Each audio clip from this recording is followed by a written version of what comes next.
Magandang umaga po sa ating lahat, mga kapatid. Magandang umaga po, Father. Araw ng Lunes sa ika-31 linggo sa karaniwang panahon, panibago na namang pagsisimula, panibagong pagkakataon.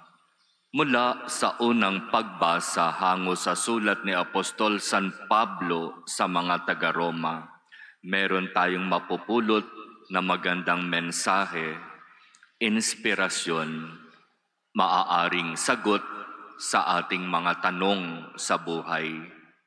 Ano ito? Sinasabi dito sa unang pagbasa ang isang katotohanan. Ang Diyos ay hindi nagbabago ng isip tungkol sa kanyang mga kaloob at pagtawag. Ulitin po natin, ang Diyos ay hindi nagbabago ng isip tungkol sa kanyang mga kaloob at pagtawag.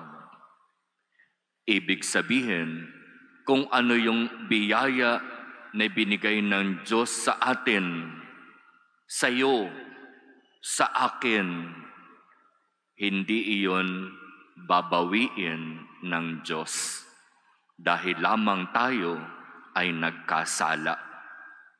Kapag ibinigay ng Diyos ang biyaya, ang regalo, ang kakayahan, ang talento, yon ay kusa niyang ibinibigay at hindi niya babawiin. Ganoon din naman sinasabi dito, ang Diyos ay hindi nagbabago ng isip tungkol sa kanyang pagtawag.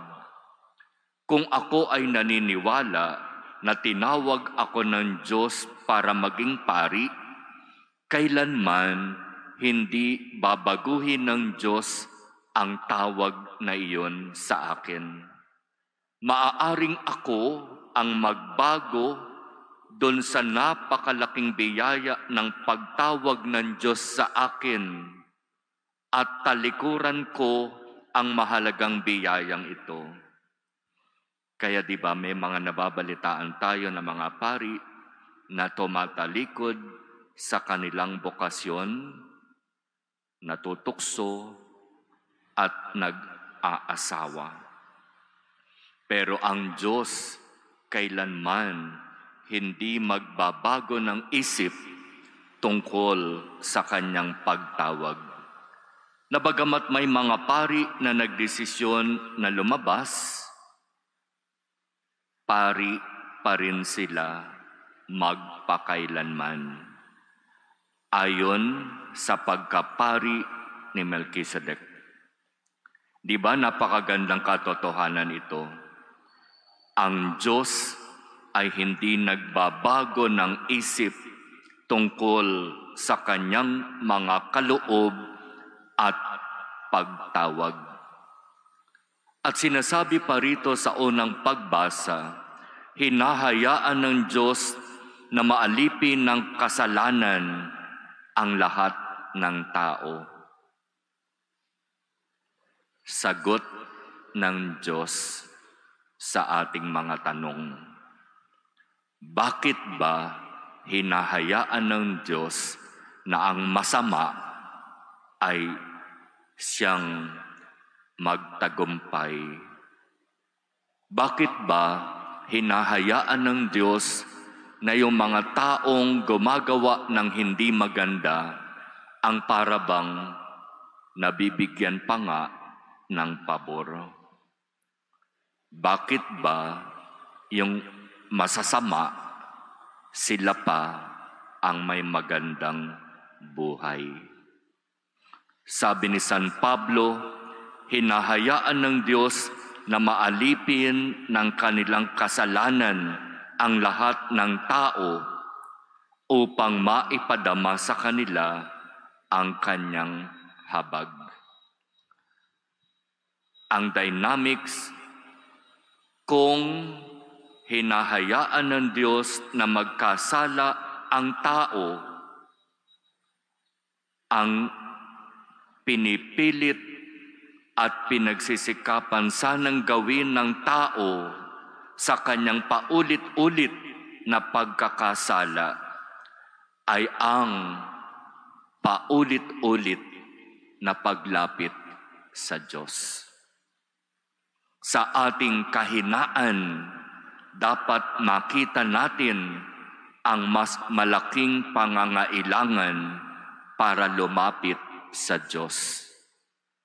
Ito ang pamamaraan ng Diyos. Sabi nga dito, sino ang nakakaalam sa pag-iisip ng Panginoon? Hindi natin malirip ang kanyang mga panukala at pamamaraan. Iyan ang pamamaraan ng Diyos.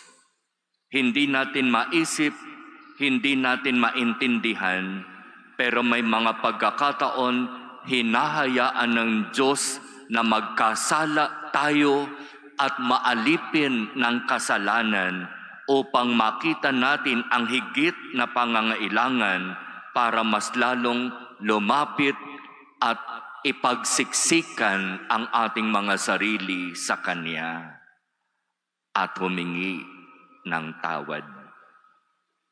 So may malaking pagkakaiba yung taong namumuhay at inaalipin ng kasalanan doon sa inaalipin ka na nga ng kasalanan, namumuhay ka na nga sa kasalanan, hindi mo pa kinikilala ang Diyos. Iba yung ako ay inaalipin ng kasalanan, ako ay paulit-ulit na bumabagsak sa kasalanan, pero sa biyaya ng Diyos, paulit-ulit din akong nagsisikap na bumalik sa Kanya at humingi ng tawad sa kumpisal. Alin tayo sa dalawa? Yung inaalipin at ibinabagsak ng kasamaan at kasalanan, pero hindi kinikilala ang Diyos, o yung nagsisikap magpakabuti, pero sa kabila ng lahat bumabagsak sa kasalanan, at sa pagbagsak na yon, nandun yung kababaang loob para bumalik sa Diyos, magsisi at humingi ng tawad. Ang Diyos ay hindi nagbabago ng isip tungkol sa Kanyang mga kaloob at pagtawag. Kailanman hindi babawiin ng Diyos ang Kanyang biyayang ibinigay sa atin. Huwag nating sayangin ang napakagandang biyaya, ang napakagandang pagkakataon na ito na binibigay ng Diyos sa atin. Ang Diyos ay mabuti, kaya huwag nating samantalahin ang Kanyang kabutihan. Amen.